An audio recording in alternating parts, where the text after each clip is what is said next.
คุณภาพชีวิต FM 92.25 เมกะเฮิรตซ์บริหารและจัดการโดยวัดป่าแดงมหาวิหารทรงกระจายเสียงจากเลขที่ 71 หมู่ที่ 14 บ้านใหม่หลังมอ ตำบลสุเทพ อำเภอเมืองจังหวัดเชียงใหม่ รหัสไปรษณีย์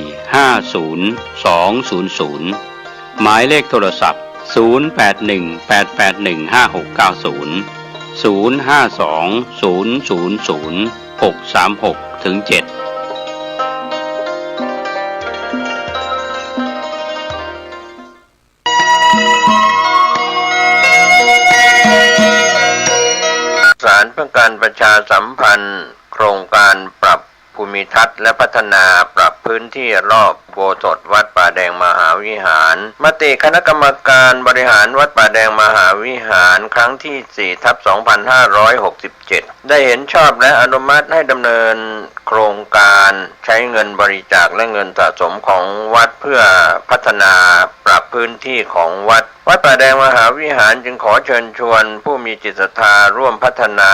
เพื่อถวายเป็นพระราชกุศลถวายพระเจ้าสามฝั่งแกนและพระเทวีพระเจ้าติโลกราชพระเมืองแก้วและอดีตเจ้าอาวาสวัดป่าแดงมหาวิหารมี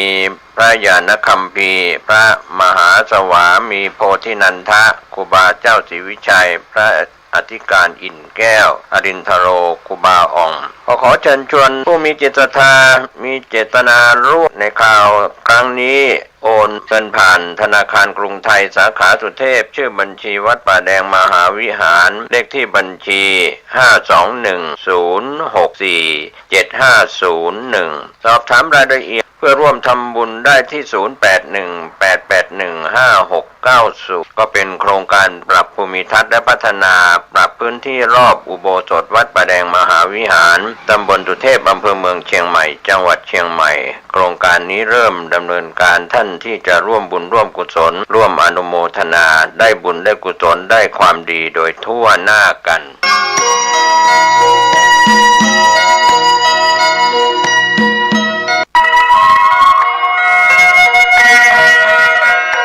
ขอเชิญพี่น้องชาวพุทธร่วมเป็นเจ้าภาพสร้างห้องสุขาห้องอาบน้ำเพื่ออำนวยความสะดวกแก่คณะศรัทธาสาธุชนที่จะเข้าปฏิบัติธรรมกรรมฐานณวัดบ้านเราพระเจ้าตาเขียวพื้นที่126ตารางเมตรจำนวน23ห้องประกอบด้วยห้องน้ำหญิง8ห้องห้องอาบน้ำ4ห้องห้องสำหรับผู้พิการ1ห้องห้องน้ำชายแบ่งเป็นห้องสุขา5ห้องโถปัสสาวะ3โถห้องอาบน้ำ4ห้องและห้องสำหรับผู้พิการอีก1ห้องท่านผู้ใจบุญใจกุศลร่วมสร้างห้องน้ำห้องขาตารางเมตรละ 10,000 บาทหรือตามกำลังเจตนาศรัทธาติดต่อร่วมทำบุญได้ที่ธนาคารกรุงไทยสาขาป่าซางเลขที่บัญชี 79800274865 ชื่อบัญชีวัดบ้านเราหรือสอบถามรายละเอียดเพิ่มเติมได้ที่พระครูภาวนาโสภิตผู้ช่วยศาสตราจารย์ด็อกเตอร์เจ้าวาดวัดบ้านเราพระเจ้าตาเขียวตำบลบ้านเรือนอำเภอป่าซางจังหวัดลำพูนโทรศัพท์0969525159ได้ทุกวันขออนุโมทนากับเจ้าภาพทางไกลทางไกลและที่ร่วมทำบุญทั้งภาพปกติและออนไลน์ได้บุญได้กุศลได้ร่วมอนุโมทนาโดยทั่วหน้ากันพระผู้มีพระภาคเจ้าพระองค์นั้นอรหัตโตซึ่งเป็นผู้ไกลจากกิเลสสัมมาสัมพุทธัสสะตรัสรู้ชอบได้โดยพระองค์เองนะโมตัสสะภะคะวะโตขอนอบน้อมแด่พระผู้มีพระภาคเจ้าพระองค์นั้นอรหัตโตซึ่งเป็นผู้ไกลจากกิเลสสัมมาสัมพุทธัสสะตรัสรู้ชอบได้โดยพระองค์เองนะโมตัสสะภะคะวะโตขอนอบน้อมแด่พระผู้มีพระภาคเจ้าพระองค์ องค์นั้นอรหัตโตซึ่งเป็นผู้ไกลจากกิเลสสัมมาสัมพุทธัสสะตรัสรู้ชอบได้โดยพระองค์เองพุทธังสรณังคัจฉามิธัมมังสรณังคัจฉามิสังฆังสรณังคัจฉามิตุติยัมปิพุทธังสรณังคัจฉามิตุติยัมปิธัมมังสรณังคัจฉามิตุติยัมปิสังฆังสรณังคัจฉามิตติยัมปิพุทธังสรณังคัจฉามิตติยัมปิธัมมังสรณังคัจฉามิตติยัมปิสังฆังสรณังคัจฉามิอิติปิโสภะคะวะอะระหังสัมมาสัมพุทโธวิชาจารณะสัมปันโนสุขโตโลกวิทูอนุตตรปุริสธรรมสารถิสัทธาเทวมนุษย์สานังพุทโธภควาติยันตุนิมิตตังอวมังคลัญจาโยจามนาโปสกุณัสสะโตปะปะกะโอโตสุปินังอาคันตังพุทธานุภาเวนะวินาสเมนตุสวากขาโตภควตาธัมโมสันติติโกอากาลิโกเอหิปัสสิโกโอปนัญญิโกปัจจตังเวทิตโพวิญญูติยันตุนิมิตตังอวมังคลัญจาโยจามนาโปสกุณัสสะโตปะปะกะโอโตสุปินังอาคันตังธรรมานุภาเวนะวินาสเมนตุสุปฏิปันโนภะคะวะโตสาวกสังโฆอุจุปฏิปันโนภะคะวะโตสาวกสังโฆยายะปฏิปันโนภะคะวะโตสาวกสังโฆสามิจิปฏิปันโนภะคะวะโตสาวกสังโฆยะติตังจัตตาริปุริสยุคนิอัตถปุริสปุคลาเอสะภะคะวะโตสาวกสังโฆอาหุนยโยปาหุนยโยทักขินยโยอัญชลีกรณิโยอนุตตรังปุญญเกตังโลกัสสาติยันตุนิมิตตังอวมังคลัญจาโยจามนาโพสกุณัสสะโตปะปะกะโอโตสุปินังอาคันตัง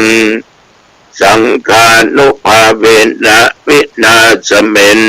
ตุวิปัสสิสะนะมัตถุจักขุมันตัสสะสิริมัตโตติกิสปินะมัตถุสัพพุทธานุกัมปิโนเวสปุสสะนะมัตถุนะหัตถกัสสะตปัสสิโนนะมัตถุกัปปุสันตัสสะมรเสนะปมติโนโกนากัมมนัสสะนะมัตถุพระมนัสสะวุสีมัตโตกัสสปัสสะนะมัตถุวิปมุตตัสสะสัพพติอังคีรัสสะนะมัตถุจักขยพุตตัสสะสิริมัตโตโยอิมังธัมมเทเสเสสัพพทุกขปนุตนังเยจาปินิพุตตโลเกยะถาพุตตังวิปัสสิสุงเตชนะอภิสุนามะอันตาวิตาสารธาปิตังเดวมนุสสนังยังธรรมสันติโคตมัง วิชาจรณะสัมปันนังบะอันตังวิตัสสารทังวิชาจรณะสัมปันนังพุทธังวันตามะโคตมันติยะโตหังภาคิเนอริยยะจติยะจโตนาปิจานามิสันจิจาปนังชีวิตาบุโรเปตาเอนะสัจเจนะโสติเตโอตุโสติกัปปัสสะโอจังโคสติสังคโตธัมมนังวิจโยตถาวิริยัมปิติปัสสติโพจังคาจตถาปะเรสมาตุเตกะโพจังคาสัตเตเตสัพพทักษินามุนินาสัมมตกตาภาวิตาภาวุติกตาสังวัตตันติอภิญญายะนิพพานายะจะโพธิยาเอเตนะสัจจวเจนะโสติเตโอตุสัพพทาเอกัสสมิงสัมมัญเยนะโตโมคคลานันจักตัสสปังกิลเนตุกิเตติสวาโพจังเกสัตตะเตสัญเยเตจตังอภินันติตวาโรกามุจจิงสุตังคะเนเอเตนะสัจจวัจเจนะโสติเตโอตุสัพพทาเอกทาธรรมราชาปิเกลัญเยนะปิปิริโตยุนดาเตเรนะตัญเยวะพนาเปตวานัสสะทรังสัมโพธิตวาจะอปาตาตัมมาวุธาสิธานะโสเอเตนะสัจจวัตเทนะโสติเตโอตุสัพพทาปะอินาติจะอภาตาตินนันปิมะเยสินังมัคคะอัตตกิเลสวะปัตตานุปันติธรรมตังเอเตนะสัจจวัจเจนะโสติเตโอตุสัพพทาภวัตุสัพพมังคลังรักขันตุสัพพเทวตาสัพพพุทธานุภาเวนะสัทธาโสติภวันตุเตภวัตุสัพพมังคลังรักขันตุสัพพเทวตาสัพพธรรมานุภาเวนะสัทธาโสติภวันตุเตภวัตุสัพพมังคลังรักขันตุสัพพเทวตาสัพพสังฆานุภาเวนะสัทธาโสติภวันตุเตโดยเดชานุภาพบทพุทธคุณธรรมคุณสังฆคุณบทสาธยายมนต์อันศักดิ์สิทธิ์โดยจิตอันตั้งมั่นอัตมภาพขอถวายพระพรชัยมงคลแด่สมเด็จพระเจ้าลูกเธอเจ้าฟ้าปัจจละกิติยาภาขอพระองค์ท่านนั้นได้ทรงหายจากอาการประประชวรการเจ็บไข้ได้ป่วยขอให้หายมีพระสุขภาพบารมีอันแข็งแรงดุจดั้งเดิมขอพระองค์จงทรงมีพระชนมายุยิ่งยืนนานได้120 พรรษายิ่งขึ้นไปขอถวายพระพรกรมอุตุประกาศว่าระวังพ่อแม่พี่น้องจังหวัดเชียงใหม่ประเดี๋ยวฤดูฝนเข้ามาละนับตั้งแต่เมื่อตะวันวามาจนถึงปัจจุบัน24 ชั่วโมงแก่บริเวณวัดหนองตองใกล้เคียงมีลมมีฝนแต่บ่ตกนักหมอกพอหายพอดีแล้วก็เที่ยวใกล้ เคียงนั้นก็มีตกเหมือนกันแต่ก็พอนักเช่นเดียวกันแต่ว่านี่อุณหภูมิตอนกลางวันนั้น39 องศาปัจจุบันบัดเดี๋ยวนี้18 องศาแต่ว่าฉันเจ้าแล้วปล่อยมาสักหน่อยหนึ่งก็ออกไปที่สถานที่ศึกษาธรรมปฏิบัติธรรมเอาเตียงเอาตั้งเอาอย่างไปนั่งพักผ่อนนอนพักผ่อนแล้วก็ฉันเพลที่หันจนพอแรงก็กลับมาที่หันนั้นจะมีพระมหาโกศโลสาธุเจ้าเป็นเฝ้าอยู่นอนอยู่หันโอ้น้ำในหนองเยอะดอกบัวบานสะพรั่งป่านี่มุ้ยออกเป็นธรรมชาติต้นไม้ที่เอาไปปลูกรอบคันคลองนั้นมะยมชิดปลูกไป20 ต้นมาวัดเอาไป2 ต้น ต้องหาใหม่มาทดแทน18 ต้นนั้นติดอย่างดีปีหน้านี้หือผลหือดอกแน่ต้นมะม่วงก็ปรีบานขึ้นมาธรรมชาติเมื่อมันมามีจำเป็นต้องสร้างขึ้นเพราะที่นั่นตัดที่นั้นต้นไม้ใหญ่บ่มีสมัยก่อนมันมีต้นไม้สลีน้อยๆต้นหนึ่งต้นตาลก็ตัดที่ปลูกวิหารสร้างวิหารขึ้นพี่น้องญาติโยมท่านผู้ฟังทั้งหลายณที่นั่นก็อยากจะสร้างอีกหลายอย่างหลายประการแต่ในจิตอยากจะสร้างพระเจดีย์พุทธคยาจำลองก็รอบุญก่อนบารมีก่อนถ้ามันเพียงพอจะสร้างได้ก็จะสร้างญาติโยมรัตวานี้จนถึงปัจจุบันก็ไม่ได้ไปไหนแต่พรุ่งนี้เวลา19:30 น.จะเดินทำเนินที่วัดเจ็ดรินในงานศพของท่านมหาวิษณุเจริญพรเนอแฟนบันแดเที่ยวในเมืองพี่น้องญาติโยมท่านผู้ฟังทั้งหลายคนเราเนี่ยมีชีวิตอยู่นั้นถ้าตั้งอยู่ในศีลอยู่ในธรรมมีอยู่ในใจแต่คนที่จะมีถึงศีลถึงธรรมนั้นหายาก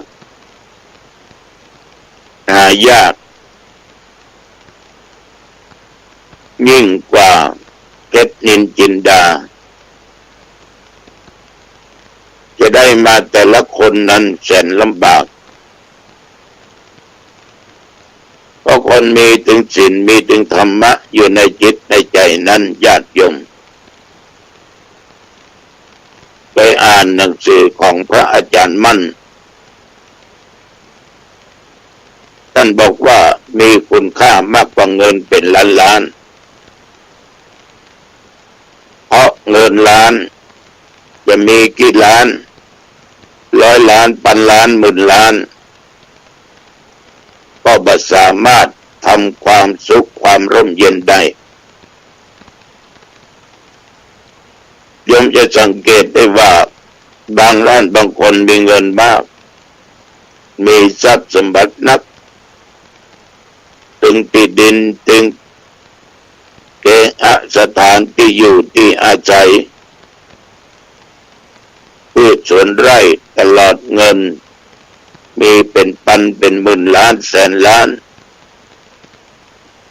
แต่ไม่สามารถนำความสุข เกิดแก่บ้านแก่เมืองแก่ประเทศชาติแก่สังคมได้แก่ตัวเองได้แก่โลกทั้งหลายได้ถ้าคนดีมีศีลธรรมญาติโยมอยู่ที่ไหนสังคมนั้นจะมีแต่ความสุขมองไปทางใดก็มีแต่รอยยิ้มเวลาไปที่ไหนอยู่กับชนใดหมู่ใดก็ตามจะได้รับแต่เสียงสรรเสริญยกย่อเป่าปั้นเชิดชูคุณธรรมที่มีศีลมีธรรมต่างคนต่างก็จะชมว่าท่านนี้เป็นคนดีมีศีลธรรมทำประโยชน์ต่อบ้านต่อเมืองต่อสังคมต่อคนที่อยู่ใกล้ชิดคนดีนี่ญาติโยมแม้แต่เพียงคนเดียวก็ยังสามารถทำความเย็นแก่สังคมได้แก่หมู่บ้านแก่ประเทศแก่โลกได้มากมายแล้วก็ยั่งยืนเท่าที่มองดูนี้ญาติโยมแต่มาว่ามีแต่พระพุทธเจ้าเท่านั้นมีแต่พระพุทธเจ้าเท่านั้นได้แสดงธรรมะจนมีคนเข้าไปบวชฉะนั้นนอกจากพระพุทธเจ้าแล้วพระสงฆ์เหล่านั้นตั้งอยู่ในศีลอยู่ในธรรมก็สามารถทำให้โลกนี้ร่มเย็นได้คนดีแต่ละคนมีคุณค่ามากกว่าเงินเป็นกายเป็นกองเห็นคุณค่าแห่งความดีของคนที่จะทำดีต่อไปกว่าเงินกว่าทองกว่าสิ่งของนั้นญาติโยมแม้แต่คนจนคนทุกข์ยากอนาถาถ้ามีศีลธรรมอยู่ที่ไหนที่หั่นประเดือดร้อนเพราะว่ามีคนดีอยู่แต่คนโง่ชอบเงินมากกว่าคนดีและความดีพอได้เงินเถอะคนนั้นจะดีบ่ดีอย่างใดก็เอาเพราะมันมีเงินได้เงินจากเขาคนนี้แหละดีของสังคมปัจจุบันแม้ว่าจะเป็นอย่างใดก็ไม่สนใจเงินมาเป็นว่าดีทั้งนั้นเงินไปนักดีนักเงินไปน้อยดีน้อยแกถึงโอ้ยสปอร์ตโอ้ยญาติโยมเรื่องศีลเรื่องธรรมเลยไม่สนใจถึงว่าคนนั้นจะชั่วช้าละมกหรือแสนโสมมขนาดไหนก็ตามท่านทั้งหลายคนบดีนั้นที่ไร้ศีลธรรมขนาดยมวิบาลเนี่ยยังกลัวนะกลัวบุคคลเหล่านี้ไปอยู่ในสถานที่นั้นกลัวจะไปทำลายสัตว์นรกด้วยกันเดือดร้อนกลัวจะทำมือพวกอบายภูมินี่เดือดร้อนฉะนั้นญาติโยมท่านผู้ฟังทั้งหลายในชีวิตของคนเราเนี่ยเวลาจะเลือกเวลาจะอวดเวลาจะยกย่องใครนั้นจะไปมองเอาแต่คนที่มีเงินมีทองมีข้าวมีของมีสมบัติว่าเป็นคนดีเพราะว่าได้จากเขาก็เลยว่าเขาดีขนาดคนบางคนนี่ฆ่าคนตายมากี่คน ลักโลกกงเอาของบ้านของเมืองตลอดจนของคนนั้นคนนี้มีสี่ภรรยาหมูกี่คน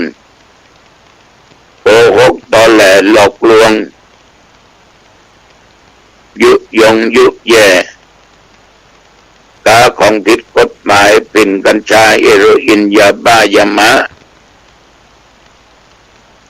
จัมเบเลเดเมาแต่ว่าเมื่อเปิ้นเอาเงินให้ดียกย่องเชิดชูฉะนั้นเมื่อเราทั้งหลายไปคบในสิ่งที่บดีกับคนที่บดีเพราะได้ของมาจากคนบดีมันจะอยู่เป็นสุขไปตลอดเป็นไปบ่ได้จะมีแต่ความหายนะจะตามมาทีหลังจะเดือดร้อนนี่ตัวเจ้าหนุ่มตองฝากไว้ญาติโยมท่านทั้งหลายตรงกันข้ามคนนั้นฐานะบดีเป็นยาจกเป็นคนทุกข์ยากไร้เข็ญใจแต่เขามีดีอยู่ในจิตในใจคือมีถึงศีลมีถึงธรรมความพยายามต่างๆความบดีต่างๆเขาจะมาทำเด็ดขาดสมมติเป็นคนดีมีศีลธรรมแต่ฐานะยากจนอยู่ในหมู่บ้านก็สามารถทำให้หมู่บ้านนั้นเจริญได้อยู่เป็นสุขได้อย่างน้อยตัวเขาบ่ได้มาทำลายหมู่บ้านบ่นำหมู่บ้านได้รับความเดือดร้อนเป็นคนซื่อตรงซื่อสัตย์ตั้งอยู่ในศีลกินอยู่ในธรรมฉะนั้นศรัทธาสาธุชนญาติโยมเอาทุกคนควรไปคบคนที่บดีคนที่บ่มีศีลมีธรรมนั้นเว้นได้เว้นจากได้จากหนีได้หนีเว้นว่ามาปศอกเว้นวอกปวาเว้นคนปลาไก่แสนยศ